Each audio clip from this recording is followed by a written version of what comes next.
everyone, this is Christine with Functional Fitness, and today I wanted to go over some of our bridge exercises that we do a lot with our patients in the clinic.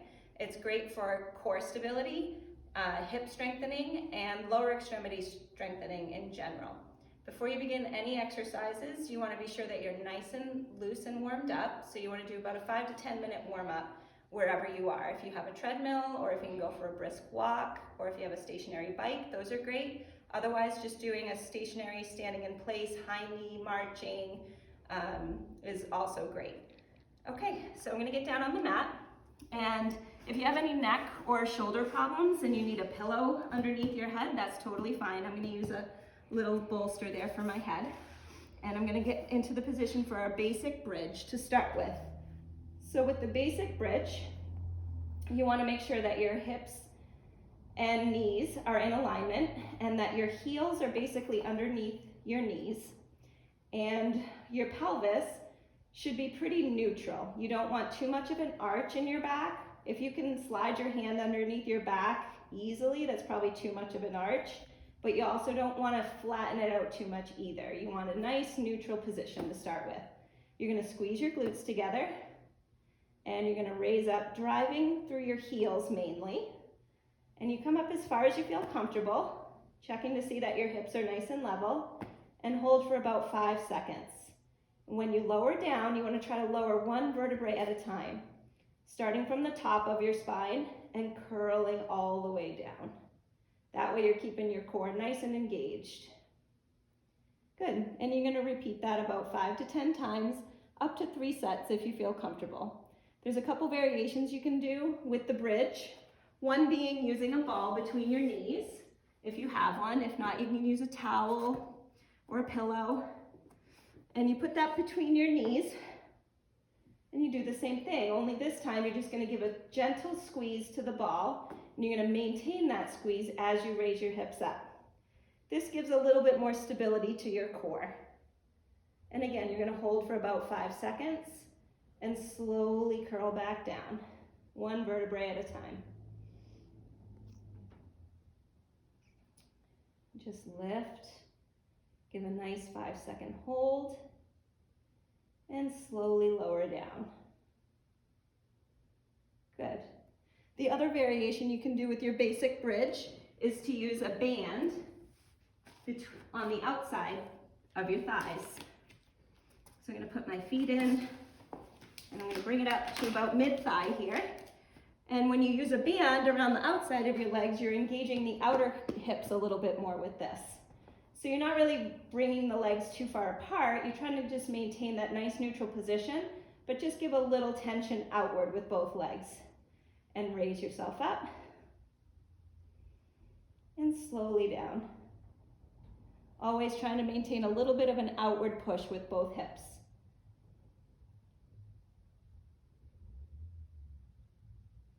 This is great for people that have some weakness in their outer hips. And it's also a very safe and stable position. Okay, and lastly with the bridge, a lot of times people complain when they haven't done bridges a lot is that their hamstrings cramp when they try to raise their hips up off the ground. So you can fix that by elevating your feet a little bit. So I have a step here. I'll use a step. If you don't have a step at home, if you have some heavy-duty hardcover books, you can use that. Anything just to get your feet a little elevated. And same thing. So you want your heels, it might be a little tough to get your heels close to being under your knees, but that's okay. Just do the best you can with that position, and you're going to try to raise up from there.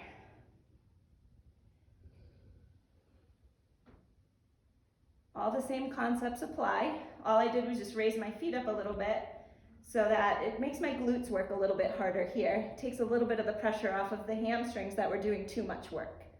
So now I'm forcing my glutes to work a little harder. Okay, so that's the first exercise. That's your basic bridge with a few variations. And the next exercise we're going to do is a bridge with the knees going in and out. With this one, you want to start with your feet slightly wider than your knees, but your heels should still be underneath your knees. You're going to raise up into your bridge, And you're gonna bring the knees apart as far as is comfortable and together. Apart and together. About 5 to 10 times if you can. And if your knees can't touch when you're bringing them together, don't worry, that's no big deal. That will get better and better as you do this. Your pelvis should stay nice and level, and then you lower down nice and slow. And you can do up to 3 sets of that as well. The next exercise we're gonna do, it's called a bridge with a march or a leg extension. This is great for your glutes to be working in unison with your core. So starting position is, as always, with your heels underneath your knees if you can, and your knees lined up with your hips. And you're gonna come up into your bridge. You're gonna make sure your pelvis stays nice and level with this one. A lot of times when you have some weakness on one side, your pelvis will drop when you raise one foot off the ground. So just be mindful of that. And it's just a tiny little march, and down, and march, and down. I'm digging my elbows in a little bit to help me stabilize, and that's fine. You want to try to repeat that about 5 to 10 times before you lower down, or whatever you feel comfortable with. If your form starts to suffer, then just come down, take a little break, and start again. Now the next variation to that is, instead of just a march, you're going to actually kick the leg out straight. So you come up into your bridge, and then you kick. Just like that. Nice and slow and controlled. Really force that body to stabilize and breathe. Okay. So that's the bridge with the march or the leg extension. And the last bridge exercise in the series is a single leg bridge. So with that, there's a few variations as well. The first one is taking your one leg and drawing it up into your chest as best you can. And your other heel, again, should be underneath your knee, if you can get into that position.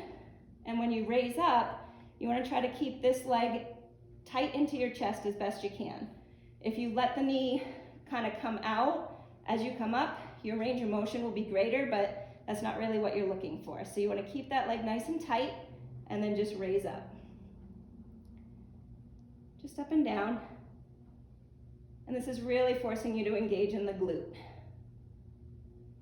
And you can see if I let my knee come out, I can definitely come up higher. It's a little bit of a cheat if you do that.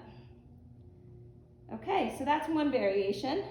You're gonna do that on both sides, about 5 to 10 reps on each side. You might notice some discrepancies or imbalances left to right, and that's okay, just make note of it. The next variation is when you take one foot and you just cross it over the other leg, and you do the bridge in that position.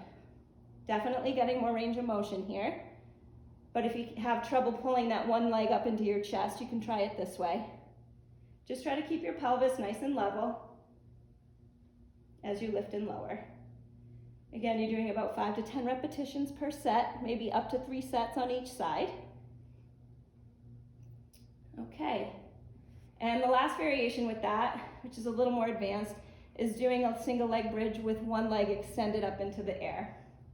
So one leg comes up, and you do a one leg bridge. A little bit harder to stabilize in your core this way. And you want to just make sure your leg stays nice and straight as you're lifting and lowering. And that's our bridge series. So you can try this about maybe 3 times a week, maybe every other day if you can, and make notes of any imbalances you have left and right, and progress as you feel comfortable. I hope you enjoyed it.